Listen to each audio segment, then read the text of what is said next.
And good morning, everyone. We are so glad that you're joining us today for Classroom 2.0 Live. And our topic for the day is Google Forms, and we hope to share some ideas with you and get some ideas from you. So we're going to begin our session by doing a quick introduction to Illuminate to help you in case you're new to this platform or maybe just as a refresher. So welcome to all of you, and our moderators today are Kim Case, Lorna Costantini, Peggy George, and Steve Hargadon. So Steve, it's up to you now. Hi everyone, we're really glad that you're here. My job is to help make sure that you understand the Illuminate environment and what you can do here. If you think that you might want to be able to speak or ask a question at some point, you can go up to Tools, Audio, and there's an audio setup wizard just to make sure that things are set up correctly for you. And if you decide you do want to speak, we don't actually sort of as a default give you the microphone. You have to ask for it. That's to avoid confusion. And there's a button at the lower left side of your screen that has a picture of a microphone. And if you click on, well, I've gone ahead of myself. Now, above that, in the participant box, is a raise hand icon. You'll see a little hand with a green arrow and up arrow. So if you click on that, I'm going to click on that now for me. A little number will come up next to you, and that means that you've put yourself in the queue. You're certainly welcome to try that now, just so that you can make sure that it's working. Next to the hand icon is a smiley face, then there's a clapping symbol, a confused smiley face, and a down thumb. These are ways for you to communicate during the session that you're either confused by something or you really like the point that was made. You're certainly welcome to try these as well. I'm going to do the little clap button. Below that is a chat window, and that's where you can leave chat messages during the session, and you should feel free to do that all through the morning. It's a good way to communicate, especially if you don't have a mic or you want to add a resource that's apropos to something that's being talked about or to ask a question, and I'll kind of try and track and follow those so they know what's going on. And then if you do raise your hand and get called on to speak, then you can click on that little microphone button down on the lower left, and that's how you actually turn your mic on. And then when you're done talking, if you wouldn't mind clicking that again, that will reduce the possibility for echo. So did I cover everything, Peggy? I think so. And we want to encourage people to let us know if they have questions as we're going through this session. You can drop it into the chat room, and one of our moderators will do everything they can to assist you. We know that it takes a while to get comfortable in the environment and to feel like you know you're doing what you're doing, and all of us are still learning, so please don't hesitate to ask your questions. Troy asks, are these archived? And they are. They are recorded and archived on our Classroom Live 2.0 site, and you'll be able to get the link to the full Illuminate recording as well as an MP3 and a link to the chat. So if there are links that are dropped into the chat window during the session, those will show up in the chat log. And sometimes there are lots of great contributions that you'd like to go back and check out later, so we hope you'll take advantage of those. And so we're ready to go, Kim. You want to? Okay. Let's do a brief description of our weekly show. I'll do that quickly and then have you take over the poll. Just so everyone knows, we're doing our show every Saturday, almost every Saturday. We're going to have one exception that we'll tell you about as we get going.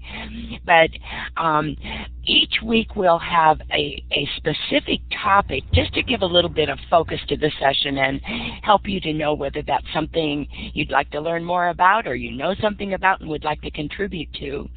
We will also have a newbie question of the week every week, and we're hoping that that will encourage people new to using Web 2.0 tools to join us and feel comfortable asking their questions and learning how to get started with some of these things. And then also each week we'll be doing a short book talk. We're calling it a book talk, but it might be a blog post, it might be an article, it might be a website that we're talking about, and we'll share that with you and then have a conversation about it. And then at the end of each show, we're going to have open mic and chat, so you may have an opportunity to share a highlight of your week. Maybe you've been to a conference and you just want to tell somebody about how great it was and what you learned there, or maybe you discovered a new tool or a new blog that you'd like to share. So at the end of each show, we'd like for you to jump in and do that. And then we'll conclude with our plans for next week's show and invite all of you to come back and join us again. So that's the overview. And Kim, take us into our first poll. Okay, before that, we wanted to find out where everybody's from. Yes. And I have the world map up, and what I would like everybody to do is to click on the laser pointer, and then you're going to drag that out and put your location on the map by clicking with the laser pointer. The laser pointer is the line with the red star kind of sunshine thing at the end, and if you'll click on that and then click on the map and indicate where you're from. One thing I've noticed when you click on the map, U.S. Go ahead, Peggy, I'm sorry. I was going to say, one thing I've noticed, and maybe some of you have discovered this too, when you click on the map with your little laser pointer, it seems to go to the left of where you actually click. So I try to just move it just a little bit to the right of where I think I want it to show up so that it comes a little bit closer. I'm not sure why it does that, but we're in the right ballpark anyway. Go ahead, Kim. Right. That's okay. It gives the general location. We just like to see where everybody's from.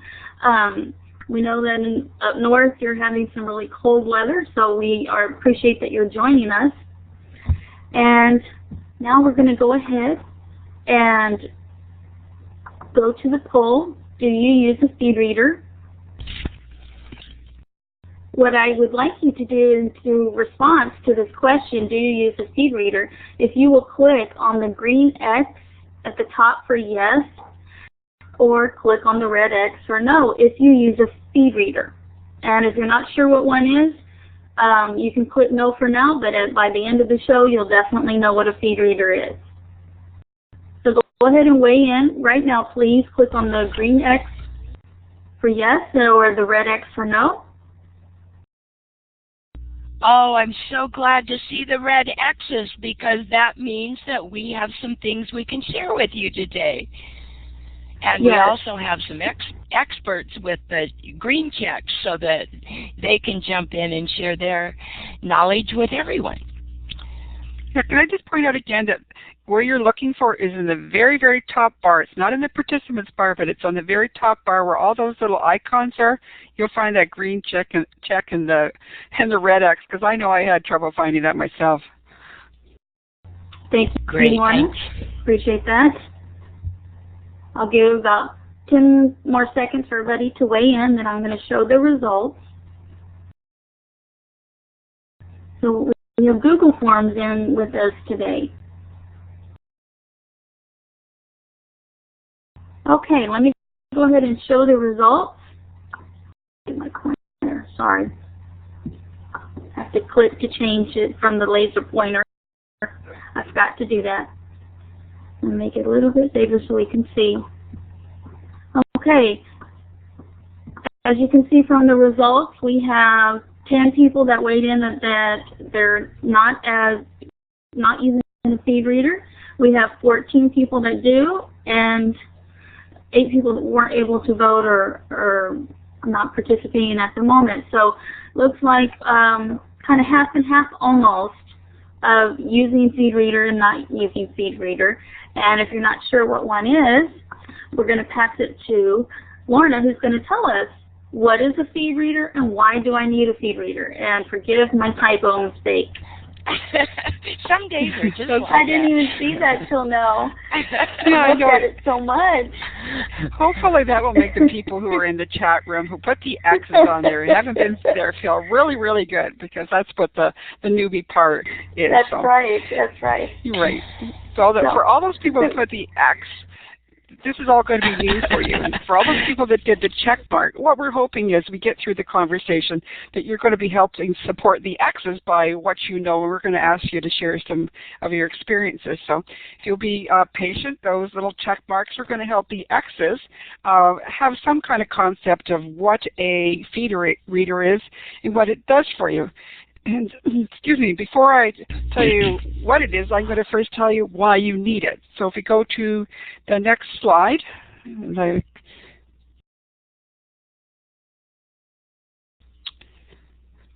about what your life was like.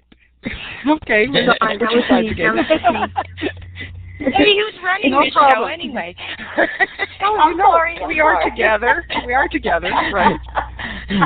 Yes. Okay, so before you knew about FeedReader, I'm sure that, you know, like everyone else right now, you're on information overload, and now that the Internet's become an essential tool, it's even a greater challenge to stay on task, stay up to date, and stay organized. So let's just talk about how people communicate to you right now on the Internet, and what they're doing is you're sending their information. It's usually by an email, so you're going to find that your inbox is jam full.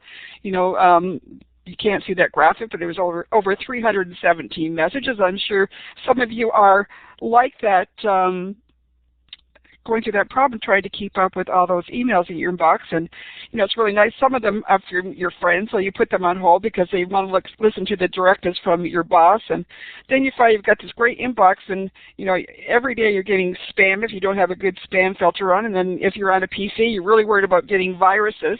And then all those great friends send you attachments because they want to send you all the pictures that are going on in your life. So you get a little bogged down with all that kind of activity. And then let's look at when you want to get information on the web. You start browsing on the Internet, and I like that site, and you may bookmark it. And if you have a bookmark, it'll be on a list of about 20 bookmarks, or maybe forget to bookmark it, and it's gone, and you can't find that information. So that's what life is like before you have a feed reader.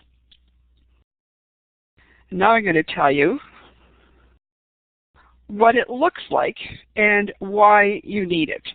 Because in this paperless world, you're going to have to be on top of everyone and following the information. And so what you can do is subscribe to a feed, which I'll discuss in a second, but what does a feed reader look like? And here we have a wonderful blog, and it's a screen capture here of Steve's blog. And he has a couple of ways that you can actually keep track of his information. And that's on his website. You're going to see a icon at the top right-hand corner, which traditionally is now meaning that signifies that this particular website has a way to send information to you. You're also going to find, and I don't know if you can see it very well, I don't know how to point. In the middle, you have one arrow that says post, you can read it. At the bottom, you have another blank field that says subscribe. So what Steve is telling you is you can find my information out there on the Internet by coming to my site, and I will, very much like a newspaper, send you this information on a pipe that actually is called your feed. And that feed brings the information to you on your computer with very little trouble. Let's look at the next slide. Oh, there was great. And what does a feed reader look like? So we just went from Steve's blog, and he said here, click on these links, and I'll send you the information. And then we have an application that you can download on your computer, or it can be available through a what we call a web-based application. For those of you who are not familiar with what that means, is that you have a website called Google, you could have a website called Bloglines, and they'll allow you to use their interface to collect the information that you want. In this case, it'll be a variety of feeds. The great thing about having a web-based feed reader is that it is available anytime, anywhere, as long as you're connected to the internet, which is wonderful. If you're traveling or you're moving from home into school, you still have the same kind of information available to you. I want to talk about the fact that there's Google Reader and blog lines that are available to you. Everyone has their own choices, and I'm going to ask in a few minutes if those people who had the green check marks would like to share their experiences about what life was like before and what life is like now that you're using a feed reader.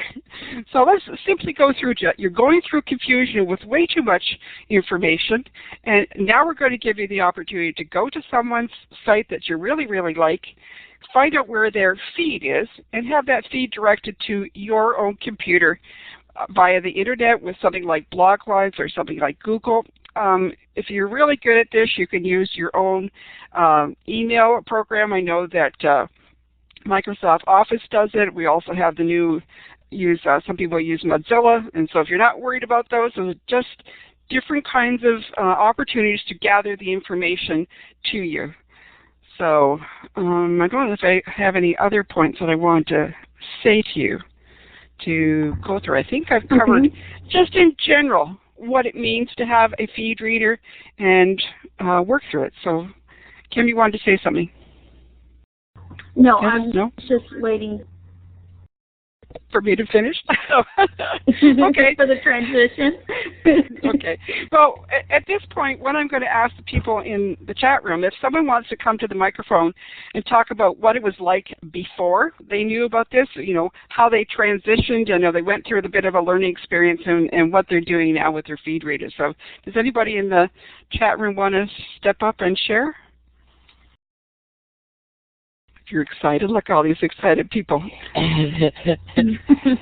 No hands raised. There are a lot of people. Oh, there we go. I am going to Troy jump in. And Thomas. Okay. There are a lot of Troy, people go ahead. that don't have mics, so that may be why they're not jumping in, but they're putting it in the chat room. Okay, but Troy's got his microphone to go if he wanted to talk. Can we get Troy talking there? Go ahead and yes, Troy, just click on the there mic. You are. Go ahead. I did. I was just going to say the first time that I tried feed readers, I really didn't get it. And so I tried feed readers for a bit, and then I went away from it, and I went back to opening, 10 tabs at a time and clicking through all the tabs and reading. It wasn't until the second time that I really tried feed readers, a feed reader. I used NetNewsWire. And then I read everything, and then I clicked, marked all as read, and then I refreshed again, and then I got it that I didn't have to open up all 10 of these websites to see if anything had changed. I was just getting the changes. And that was real powerful for me. And now I subscribe to a few hundred probably feeds to feel in. And then you're just getting the changes. So if a website hasn't changed, you don't get anything from it. You don't waste your time going there and trying to remember what you've read and what you haven't read. So it really brings things in for me. And then since you can organize things by different categories, I have an education tab, which I click on that and it pulls in all those things. So it really organizes things for me. It brings in only the new ones, and then I can click on the links, and the links open in the web browser behind. So if there's something I want to get more of, I can go back and look at it later. So it made a big difference for me, but not right away. I really had to learn how to use them a little bit better. Very good point, well, Troy. Excellent. Thanks very much, Troy. And I'm just looking at the time, Peggy and Kim, and I think maybe we've covered the newbie point, and that you'll be able to go for information at the end of the show, and that we should move on for you and Peggy to cover the topic of today for the Google Forms. Excellent. Right. And I'm sure we'll come back to Lorna. feed reader comments. Definitely. Go ahead, Kim. Okay. Now we're going to move over into Google Forms, and we're going to do a poll again. If you could please locate the green check at the top of your menu, at the toolbar or the red X if you have used Google Forms before, if you're an educator in your classroom or not in your classroom, personally or professionally. Click the green check for yes and the red X for no. Looks like we're having a majority of people that have not. Okay, give me a few more seconds to weigh in, and I'm going to post the results. Okay, and let me make this a bit bigger. And the majority, 50% of us in here, have not used Google Forms, so that's good. And 12 of us have. So that's a pretty good majority that have not used Google Forms. And that's okay. By the end of today, you'll have an overview of how and what to do with some ways that you can use Google Forms in your classroom or personally, professionally, either way. So what I'd like to do now is move on to the application sharing and show you how to create a Google form.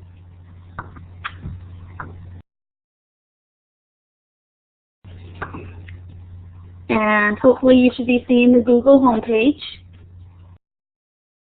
And I'm going to click up here and go to Google, my Google documents that I have shared with me.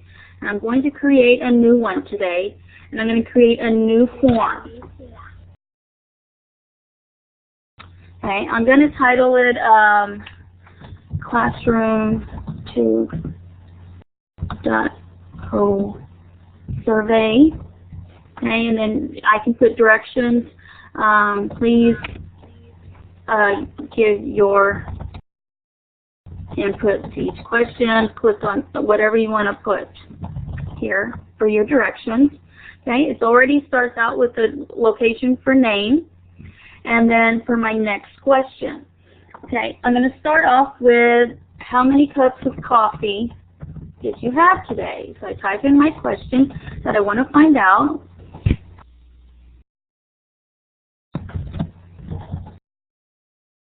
Okay, and I want them to be able to put in some numbers, okay? And they're going to choose from a list from these numbers that I would like them to do, okay? I can choose from a list and type them in. Scale, I can also do it that way. So I'm going to go ahead and choose from a list, okay? They had none. They didn't have any cups of coffee. And I hit the tab button, and that takes me to a new field. So now I'm going to put in they had 1 cup.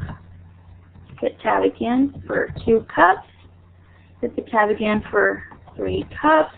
And I'm going to stop with 4 cups. Okay? I'm going to make it a required question, means that they have to answer the question before the survey will allow them to submit the info.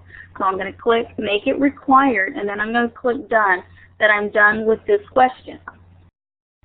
Okay? Now, I need to add in another question, so I'm going to go up to the top where it says plus, add a question. I'm going to click. I want to add in another text, choose from a list question. Okay, my second question is going to be, how many hours of sleep do you get per weeknight? Okay, I'm going to choose from a list. And the first is, let's start with 4 hours. Hopefully you get more than 4 hours of sleep. Let's see, 6 hours, 7 hours, 8 hours, 9 hours, 10 hours would be lovely.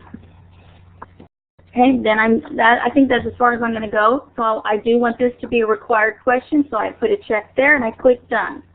And I'm going to add another question, which is my last question for this survey.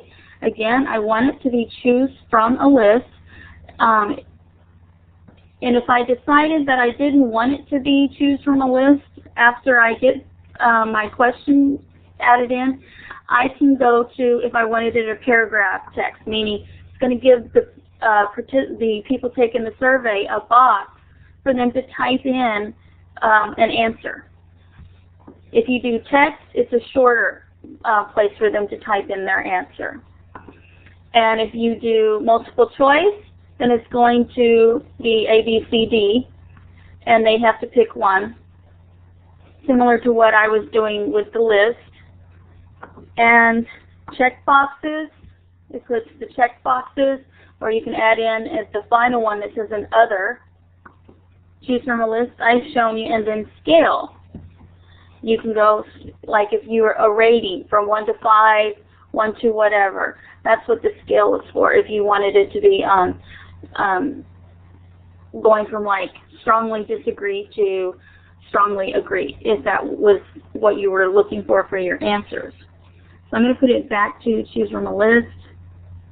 And my question is going to be, what is your favorite book genre? And if I didn't like the way the questions came out, I can change them. So I'm going to go mystery, fiction, science fiction, fantasy, romance, and I know I could go on and on with different genres, so I'm going to leave it at that. I'm going to make it required, click done. Okay, and so far these are all the questions that I want. Okay, the name, and then my questions about coffee. And you'll notice the little red star at the end means that those are required questions. The name is not required, it's optional. They can put it or not put it, and it will still submit the information. So what I can do now is, if I'm ready for everybody to take the survey, okay, then I could email it out, and this is the form to send it to others, okay, and it would send the email to that person, and then everybody would be able to fill out the form.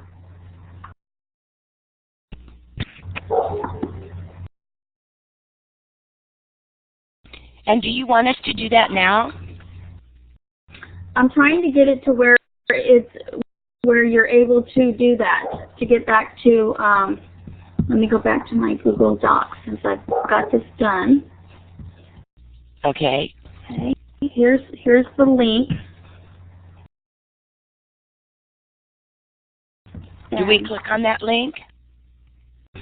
No, let me exit from application sharing.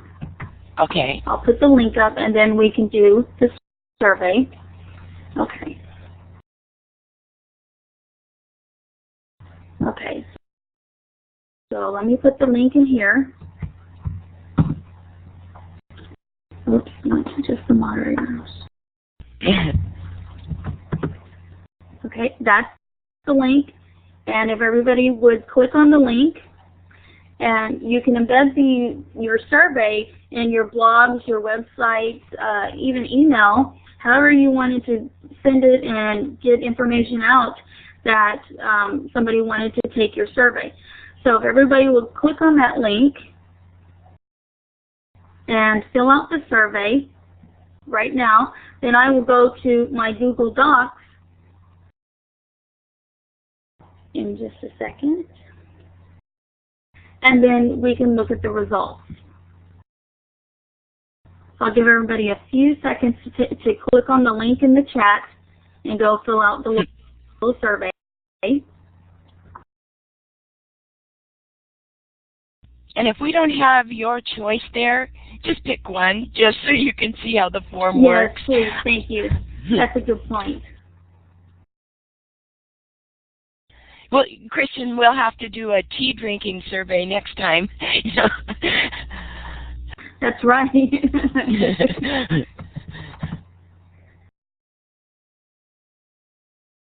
I'm not answering the Thanks, door. Steve.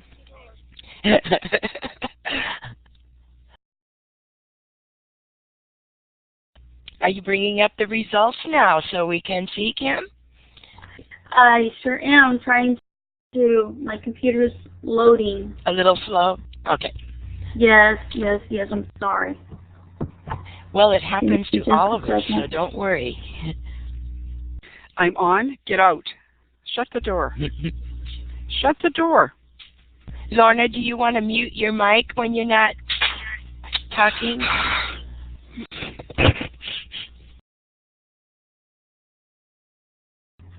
I can get back to the program.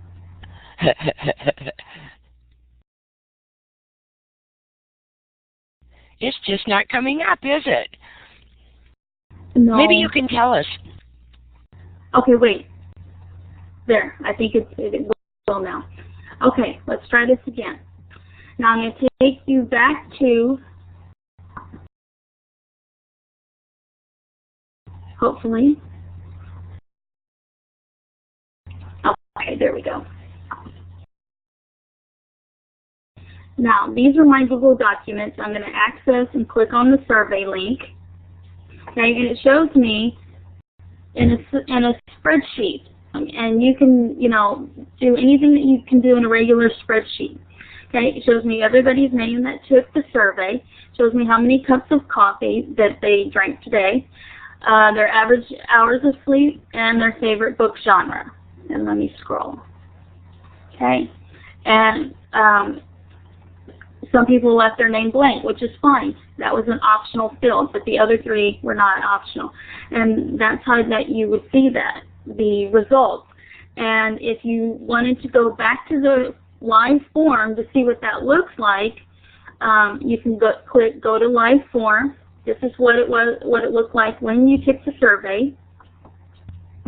If you wanted to embed it, this is where you would go. If you decided, you know what, I didn't want the wording of that question, I could do that. But if you change the question, obviously you're going to, skew the results.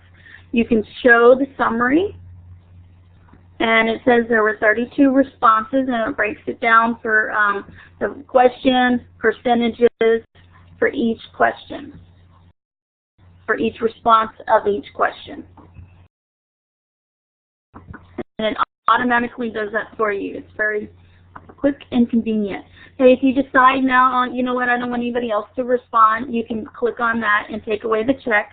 If you wanted to delete it, or if you wanted to send again to a group of people, another set of friends or whatever, parents, then you could send it out again as an email invite to take your survey.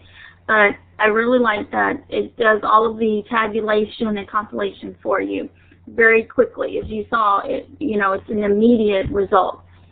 And you can, do whatever you'd like to do. You can sort these different columns alphabetically, however you want to sort the results, depending upon what your topic was.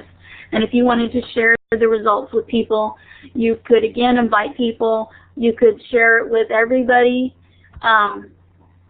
And publish it on a web page, however you wanted to do it. There are a lot of options with Google Forms as far as who can take it, who has access to it, and the question options and the responses are limitless. And so some of the conferences are using Google Docs, Google Forms to create the surveys to give feedback. So it's really, really convenient. And let me go ahead and close out of this. Go back to the room and give people time now if they have questions or something that they want to ask about Google Forms. Kim, one of the things that we were talking about in the chat room was whether you can see these results live as people are entering their responses and complete the survey. And to my knowledge, that's not possible yet. Do you know anything different? For them, as soon as they input the data, go ahead. Like if you embed that form on your wiki and people are filling it in, how can they see the results from everyone else? You're right. They would have to be allowed access to the results part in your Google documents that and it I won't went post to the immediately. second time. Right. Yeah. Right. If you put share with the world, you might be able to, but I think there's still some transition that it's not an immediate like it is with the polls in here. But you do have the ability to give them in a separate way. There was on Google Forms notification rules and so forth that it might send out an email whenever updating responses. But as far as it updating right there on the spot, like next to the poll, next to the survey right there, Google hasn't gotten that far that I know yet. Yeah, that's what I Somebody thought. else may. What I was able to do is, it. someone asked in the chat room, and this is actually how I ended up doing it. I took a screenshot of the results in the graph form and then posted that image on the wiki space. But you have to manually update that if the responses change because it's not a live feed. But that's a workaround anyway. Right, that's what I was saying. There are workarounds, but it isn't designed to give you the results immediately in that feedback. It's more for somebody else to take the results and to disaggregate the data that they receive and make spreadsheet, whatever they need to do with that information. That's more of how it's designed versus like a poll where it would show the results immediately. Have we missed any other questions in the chat? It goes by pretty fast. So does anybody? Here's a way to come to close to real time. Okay, I'll have to check that. Thank you, Terry, for that link. I'll check that after the show. Excellent. Right now, yeah, you can post the results at a later time, but I haven't found a direct coordination. No, I don't think they have that feature yet. Yeah, I would think, knowing Google, that it would be coming, or they would eventually do that if there were people asking for it. Yes. Well, why don't we move, unless there are other immediate questions, why don't we move into sharing our blog post of the week, which someone has already mentioned in the chat room. You are all really on the ball. and we wanted to share Tom Barrett's blog post called 10 Ideas for Using Google Forms in the Classroom. And we were hoping that Tom could join us today, but he had other commitments and couldn't, so we'll get him on a later show. But he did an awesome blog post where he provided 10 ideas, and you all have already hit on some of them. But it is a great blog post, and we'll be giving you the links to everything we talk about today in a Share Tabs form so that you can access them after the show. But his first idea, one thing I really liked about his blog post was he not only tells you an idea for using them, but then he gives you a link to it so you can actually look at an example of it. And even better yet, he gives you a link that says, get this form. If you click on that link, it will bring the form right up into your own Google Docs account. So you can then edit it, make it your own, and use it for other purposes. So that's just a wonderful feature.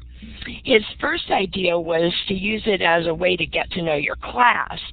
So teachers could, or it could be a club or a group, an organization, it could be professional development, any of those things.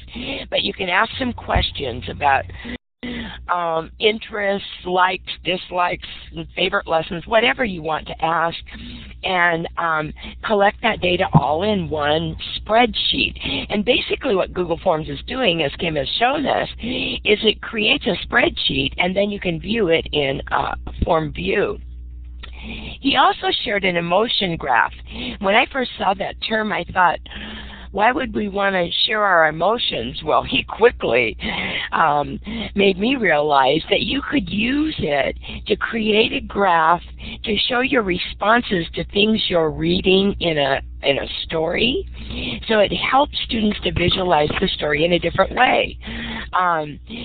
And we have an example there. It's not that one, Kim, but it's the okay. get your own copy one. I think will probably work better there.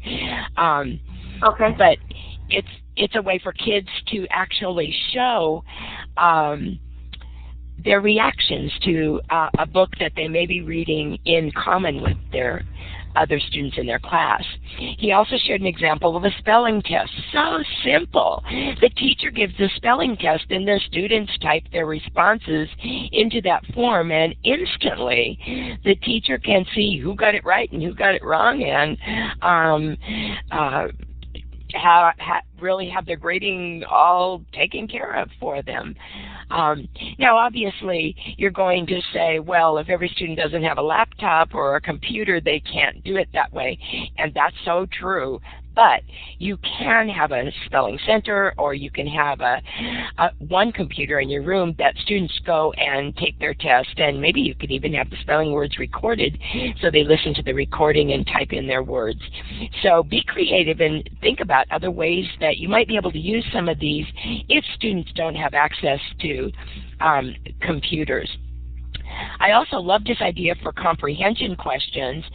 You ask the questions. It could be about something they're reading, something you've talked about in class. Maybe you did a presentation on maps or something like that, and then you can create your questions and put that into a Google form and very quickly see who's getting it and who's not. He also suggests how great it is for prior learning assessment. It's a way to find out what your kids know before you teach a lesson, and then you can have them take that same survey after you teach the lesson, and you can compare the results and see if they actually have learned some things as a result of that lesson. You can use them as a weekly reading record. Teachers often use reading logs to kind of help the students keep track of what they've read and how they're coming along, and that could easily be done in a Google form. Many people mentioned in the chat room about data handling, and that is a really simple way to manage and collect data about your class. I know that there are lots of primary teachers that like to do like a graph of the day, and they may compare food preferences or favorite colors or whether they're bus riders or walkers or things like that you can just put right into a Google form and enter the responses, and then you quickly get that graph so you can see how that works for you. So they also suggested book reviews and ways that they can share certain things that they are liking about book reviews. So Tom has given us an excellent start with some ideas, and while I've been talking to you, I'm sure you've been putting things into the chat room that I haven't seen, but we would love to open this conversation up and ask people to either take the mic or put your ideas right there in the chat room, and let us know what you found as a great thing to do with Google Forms. Kim, would you like to talk about the share tabs? Yes. You'll notice that when I was sharing the site for our weekly read with you, I went to the share tabs page, and it shows all of the links that I put into the share tabs page where you create your page, and so we will be creating a share tabs link for every show, and that's going to be listed with the archives.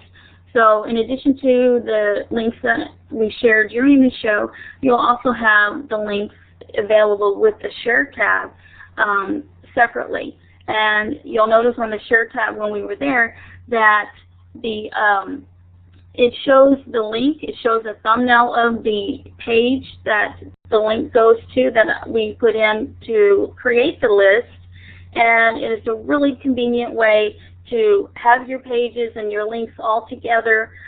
You can, for use in the classroom, you could put topics or pages that you on a topic that you were studying, so that the kids would only need to go to your share tabs, and they can go to anything that you put on your share tabs, and everything that all the research or anything that you want to specifically point out to the students is already compiled there. So, and we use that during our show and during our preparation during the week. So it's been a great resource. So if anybody would like to comment, share, ask a question about Google Forms, about feed readers, please do so. We would love to have your input now. Unfortunately, once you create it, go ahead. I'm sorry. Once you create and you put in your list of links, once you create the Share tab, you can't go back and edit it. Right. I was going to add that the Share tabs links that we provide for you for each show will be the links that we prepared in advance, but they won't include the links that may come up in the chat room.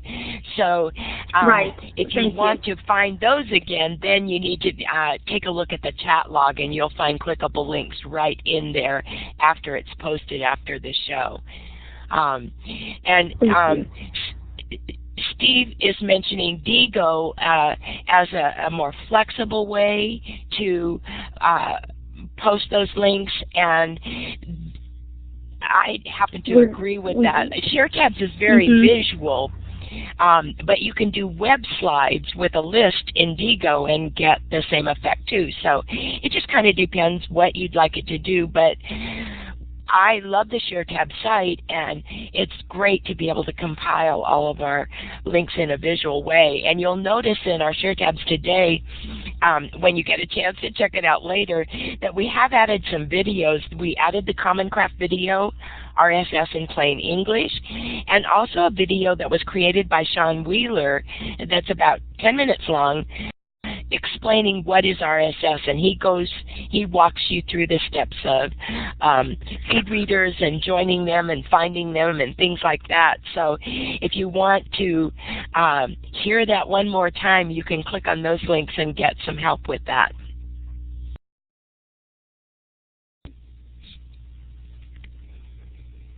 Peggy, can I ask you to do something? I know we're waiting for people to join in, but can you go through to a URL and let people see where the recordings and all this information is going to be stored for them so they have an idea? Because I think that's come up several times. Is it possible for you to do that? It sure is. The home page for our website? Right. I think that would be helpful so they can see where the recordings are. Okay, sure. And Terry, you have the mic now. If you want to go ahead and make your comment while I navigate to our site. Okay.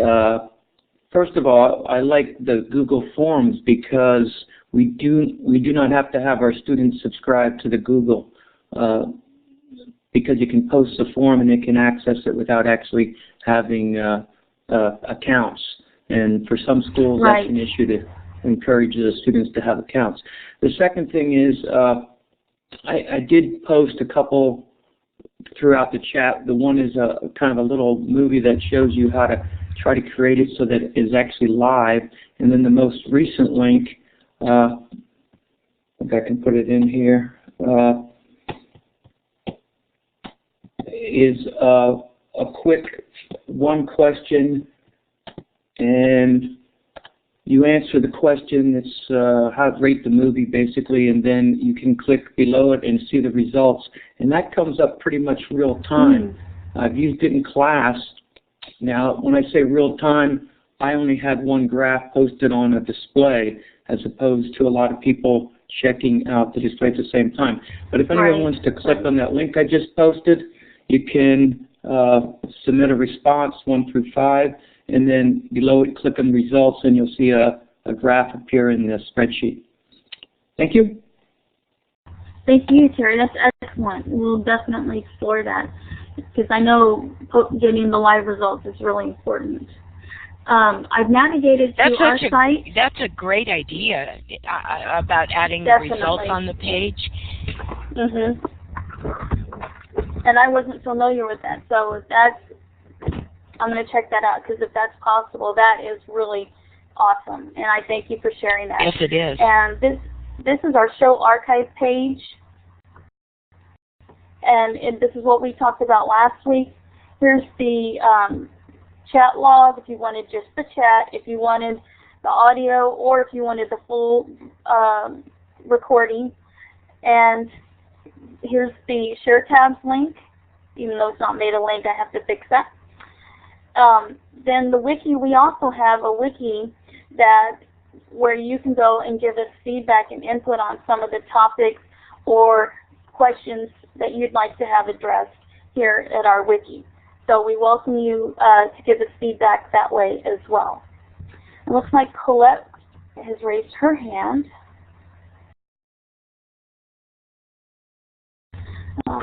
Steve, can you give Colette the mic?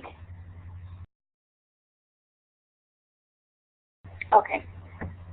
Colette, go ahead and click the audio button at the bottom whenever you're ready. Okay. Hi, this is Colette. Can you hear me? Hello. Hi. Yes, Yes, great. Hey, Welcome. I have another idea to go along with Terry's idea about getting results. You can actually edit the thanks page after people press submit. So they fill out their form, they hit submit, and then the little message that comes up that says thanks for your response. In Google Forms, you can actually edit what is written on that page. And so what I usually do is I put a link there after they've done the response and put the link to the results and say click here to see the results. But, you know, I only do that on forms where I want people to actually see the results. So I just wanted to throw that out there as another way to have people see the results. Oh. Stopped accepting. Yeah, I forgot. Anyway, I'll fix that so we can see that. That's an excellent point. Very interesting. I think it's under the form. When you're editing the form, it's somewhere over in the share button or something like that, and I'm thinking. Let me accept it. Okay. Go to form. Well, no, you got to go to edit the form, not see the live form, to actually put the link in. Oh, to edit the note of it. Yeah, right there, instead of opening the rules. No, it's under go to form like you were before, but go to edit the form, and over on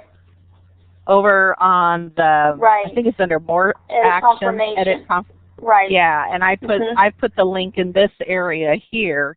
You know, and you have to go out under where it says email this form. There's a place to get the actual link to the embedded form. So I've put it here in this confirmation area. Right. So just so another way. Form, and take that link. Right.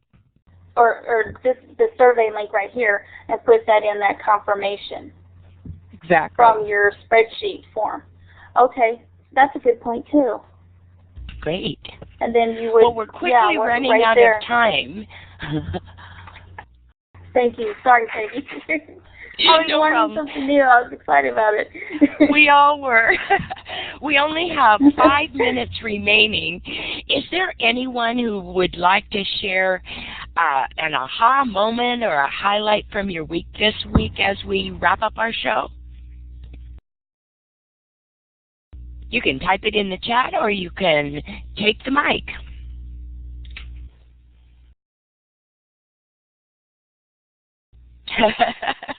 That's great, Terry. Well, let's move into our wrap-up then, because we want to be sure to give you some information about next week's show. We want to thank all of you for joining us today. It was great to have you here. We hope you learned something new, and we're so grateful for those of you that shared your tips and tricks with us. We want to let you know that even though we do have a weekly Saturday show, next week's show is not going to be hosted by us.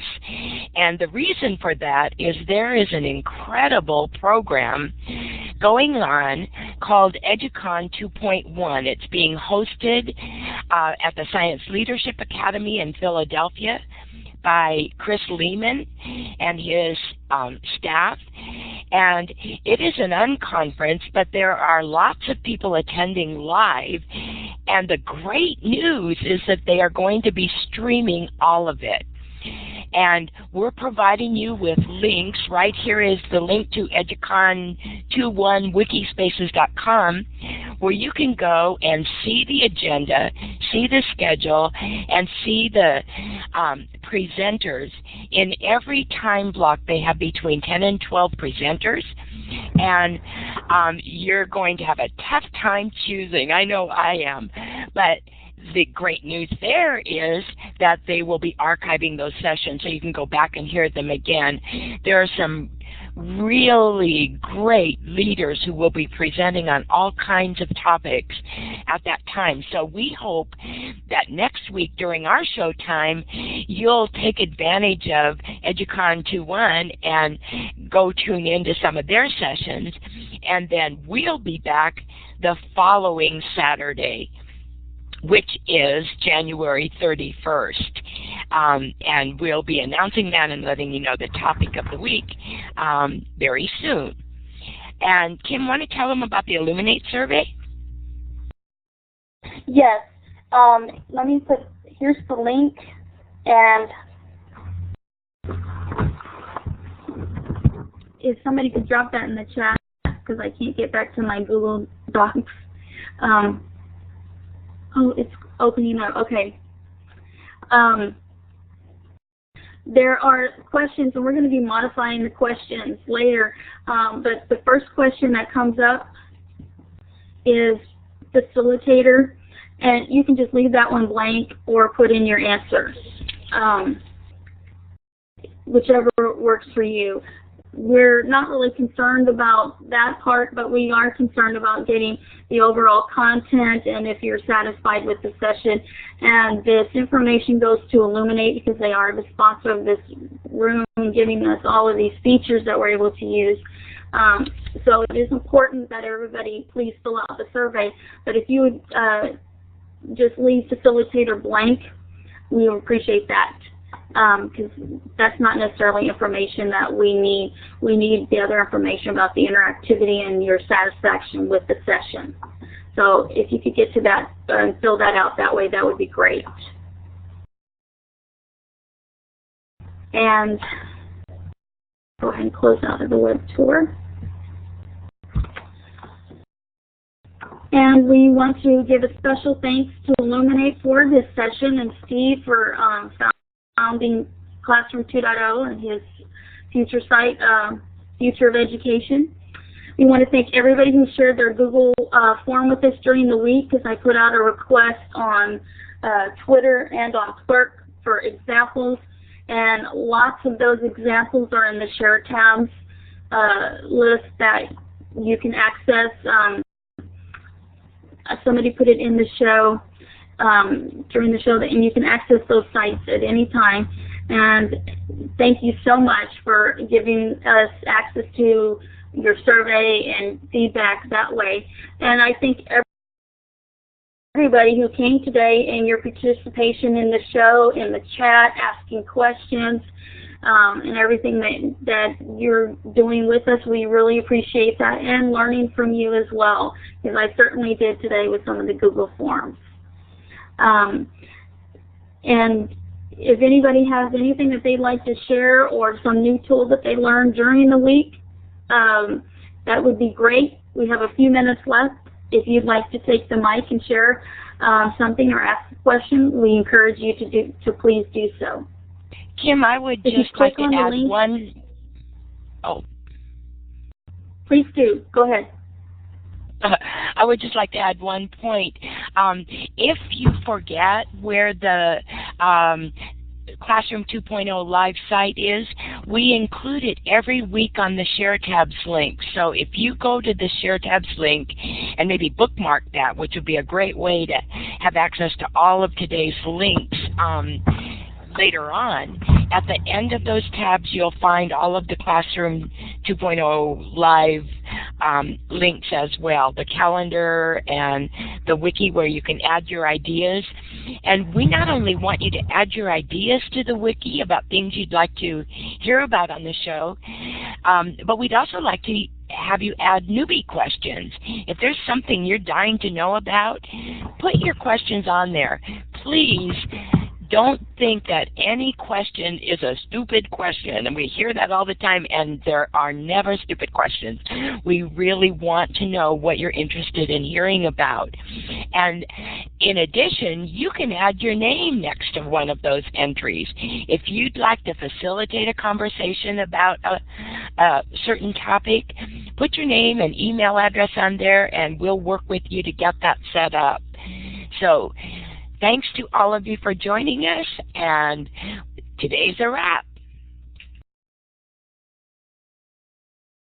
Thank you so much, everyone.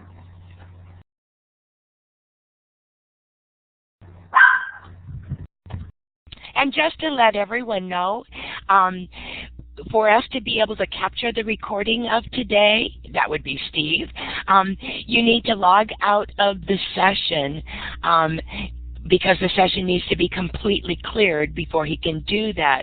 So you can just go up to the menu bar where it says Illuminate Live and click on Quit Illuminate Live, and you will be gone. Thanks.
Goodbye, everyone, and have a great day.